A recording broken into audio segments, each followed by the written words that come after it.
Yo, this is Jay from Straight Smoke Gaming, and in today's video, we're going to be talking about Michael Penix Jr. As you guys know, he's now the starter for the Atlanta Falcons, and based on what I've been hearing, it sounds like they're planning on moving on from Kirk Cousins, so the future is now for Michael Penix and the Atlanta Falcons.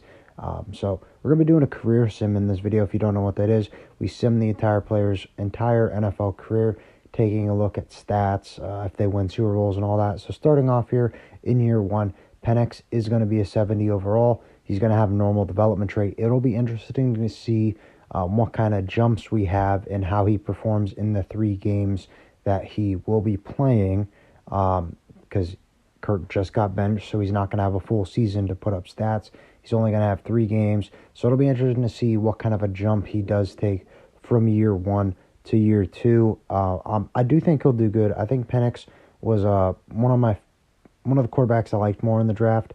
He's a little bit on the older side. That's one of the knocks. And pretty interesting here, in the 1 year that he does end up playing the 3 games, he ends up taking them to the Super Bowl. So those 3 games that he comes in, he turns it around, and then they make it to the Super Bowl. As you can see, they lose, though.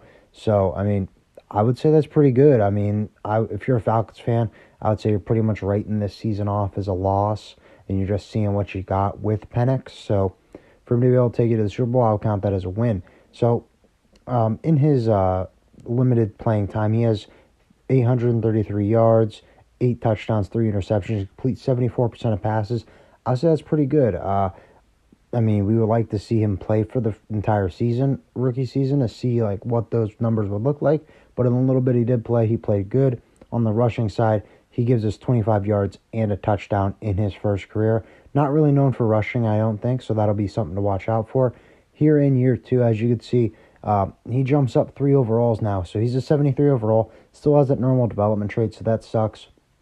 We would like a better development traits that we can help him get a higher overall and get better quicker, because as you can see there, going into his year 2, which you'll see here, is going to be his first year as a starter. He's now higher overall than Kirk Cousins, so year 2, he's definitely the starter in Madden's terms. But this guy's already 25, so like I was saying earlier, he came into the league late. He's older, so it'll be interesting to see how long of a career he does end up playing. And as you can see here, at the end of year 2, they end up making the playoffs again. This time they only make it to the first round. They're a first-round exit to the Dallas Cowboys. But hey, I mean, with the little bit of experience that Penix has, I would take that as a Falcons fan. If I was a Falcons fan, you got a quarterback that has not played much to be able to go to back-to-back playoffs, one at a time going to the Super Bowl. I count that as a win. Taking a look at his stats, he threw for 3,628 yards, 25 touchdowns to 19 interceptions, and complete 63% of passes. On the ground, he gives you another 286 yards and 2 rushing touchdowns. Not a bad year. You would like to tone down the interceptions and the turnovers a little bit, but overall, not a bad year for Penix in year 2. Going into year 3, we see him go all the way up to a 78 overall, so that's 5 overall difference from the previous year. Still has that normal development trait. At this point, I don't know if we're going to be able to change that based on play. Normally, you would like to see some progression through the first 3 weeks or 3 years, and that we have not seen any of that. So he's still by far the main quarterback, QB1. Don't got to worry about him losing reps to Mike White as long as he does not get hurt, because he is considerably a higher overall than Mike White. So it'll be interesting to see how he does here in year 3 with the Atlanta Falcons. And as you can see, they end up missing the playoffs. They ended up going 7-10, finished 3rd in their division, so not really that good of a year for the Atlanta Falcons.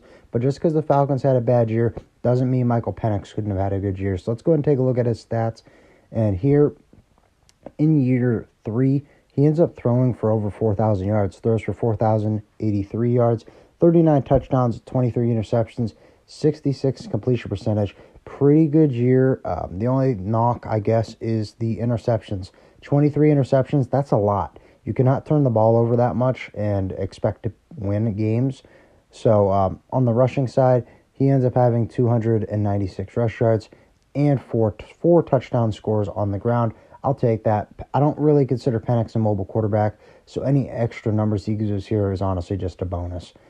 And going into year 4, he's finally now an 80 overall, currently sitting at an 81. That's 3 overall jump from the year before. Still has that normal development trait. We're going to keep touching on that, even though I don't really see that changing much. But in case it does, we're going to keep touching on that. And, he's still the QB1. I mean, it would be hard to imagine him not, as he just hit an 80 overall. So he is going to end up getting all the reps here, which will be interesting because with being a first-round pick, they have a fifth-year option. It'll be interesting to see if the Atlanta Falcons pick up that fifth-year option on him or if they let him walk. So let's go ahead and see how the team does. And they end up missing the playoffs again. Not really a good season. 5-12 as a team, not good.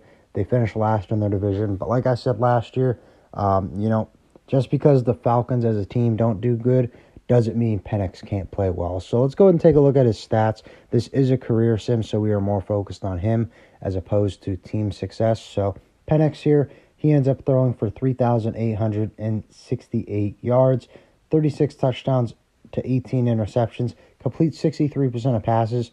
That's a good year. Stayed under that 20 interception mark. The only knock I have is he had less pass yards and less passing touchdowns. On the ground, he gives us another 208 yards and 4 touchdowns. But yeah, overall, I would say that's a win. The completion percentage was there. He limited the amount of turnovers, so I'd say that's a win in year 4.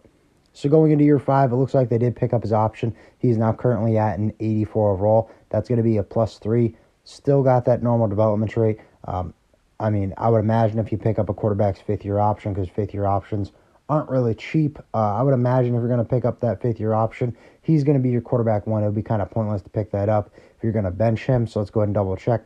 Yeah, he is by far. He's got a 20 overall jump on the next guy below him. So Penix by far is the starter, barring injury. So that'll be something to keep an eye out for. Let's go ahead and sim to the end of the season and see how him and the Atlanta Falcons do. As you see, the Falcons have another struggling year, going 5-12. Not the best year. They finish 3rd in their division this time. So, interesting to see how 1 year difference can really flip the positioning for seeding in a division. But let's go and take a look at yards and stats and all that. So he throws for 3,288 yards, only 26 touchdowns and 14 interceptions. He completes 68% of passes. I like that completion percentage. I don't like the amount of interceptions for the amount of touchdowns he threw. That's not a good ratio. You got to do more than that. And he also, I don't like those yards. He's been close to 4,000, if not hitting 4,000, every year that he's been the full-time starter. So let's go ahead and take a look. And as you can see, he misses 2 games. So that sucks. That hurts him a little bit. So that might be part of the reasons for the drop in yards. But that does not change the Atlanta Falcons' opinion on him. He does get a new 4-year contract with the Falcons. As you can see, it says years remaining 3. That's because we're into the next season. We're going to go ahead and touch on overall and all that stuff here in the next clip. But I just wanted to show you guys he did get another contract, so he will be a Falcon for 4 more years.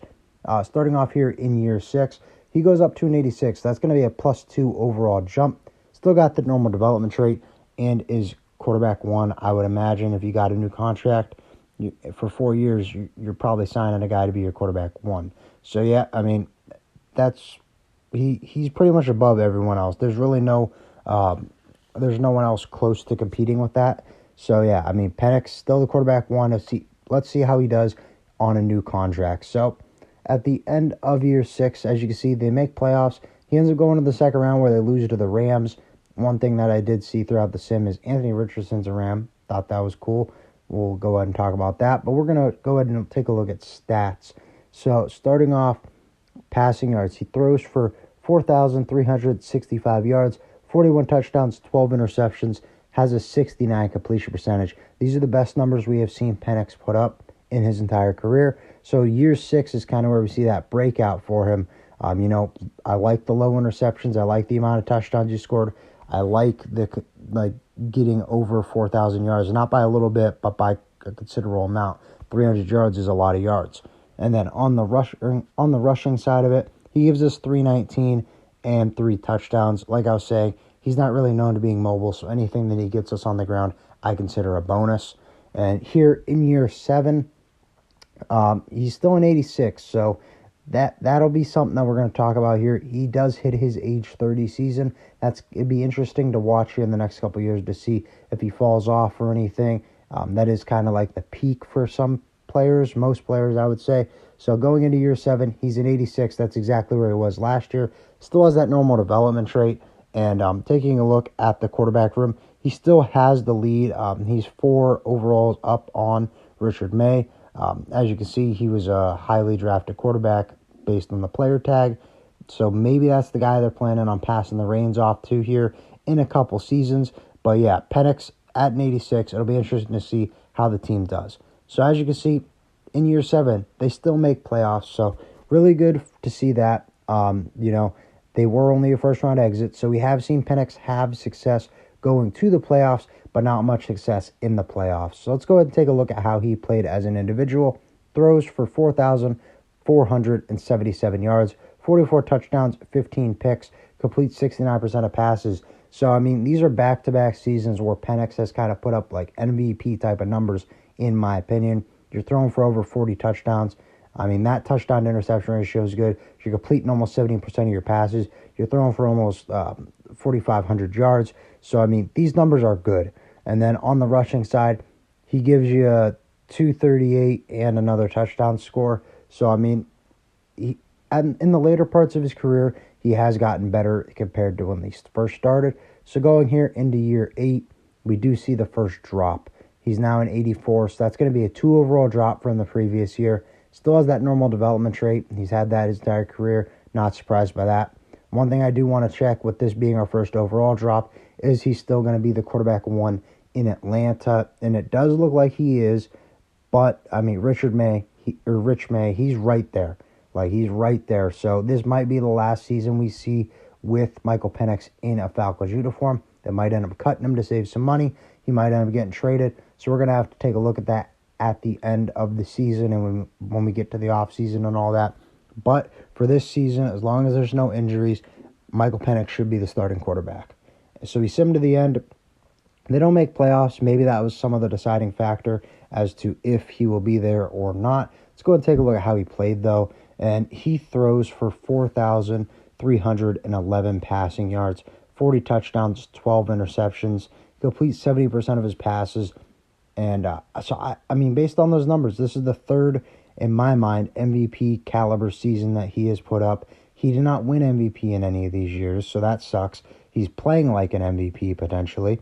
And then on the ground, he gives us another 388 rushing yards and 6 touchdowns. I'll take the 6 touchdowns. That's the most he's ever had. But one thing I did want to say, I don't think Penix's play is losing him the job. It's solely his age, which sucks. When you are when you come into the league late like that, you really do kind of limit how long you can play. Personally, I think he'll play longer, but hey, this is what Madden says. So here in year 9, we do see them end up moving off of Penix. He does sign a 1-year deal with the Jacksonville Jaguars. He's still the quarterback 1. Kind of interesting to see him above Trevor Lawrence. He's an 84 again, so no overall drop from last year. But yeah, like I was saying, it's interesting to take a look at. These guys are about the same age, Penix and Lawrence, but there's a 3-year difference in how long they've been in the NFL. So that's one of the downsides to Penix is he's a little bit older. In year 9, he ends up throwing for 3,022 yards, 20 touchdowns, 6 interceptions, complete 70% of passes. Those numbers are good. Not bad numbers from Penix. They're just not what he was doing when he was in Atlanta. Atlanta, he was throwing for 4,000. He was throwing for at least 35 touchdowns. So, the numbers are good. They're not that bad. They're just not what he was doing in his prime in Atlanta. So, who knows? We'll see if he can get another 1-year deal. But overall, I would say ending it out in year 9, the Jags, I'd say they got a pretty good deal. It was a 1-year deal. They didn't spend a lot of money on him. So, hey, who knows? Maybe he could be a journeyman. Maybe he can be a backup. So let's go ahead and see sim to the start of year 10. And as you can see here, in year 10, he's not on a team. He's currently a free agent. I simmed a couple more years in advance. He stays as a free agent. No one else signs him. It's kind of interesting to see some of these names that are around him. You got Josh Allen, Tua, Trevor Lawrence. All these guys are free agents. But Penix right there, He's a free agent, so rather than simming every year and showing you, I'm just going to cut to the chase. He doesn't sign with anyone else. So these are his career stats. If you want to pause to read them, feel free. Overall, I'd say it was a pretty good touchdown, or a pretty good career in general. He almost had 300 passing touchdowns, almost 3,200 pass yards. He made the playoffs 4 times in his 9 years active. Made the Super Bowl once. I'd say that's a pretty good year. Go and comment down below. Let us know what you guys think about Penix's career. I think personally he'll have a better career than what Madden said. But when it comes to this video, that's all we got. So if you enjoyed, please remember to like and sub for more Madden content. We'll see you in the next video. Bye, guys.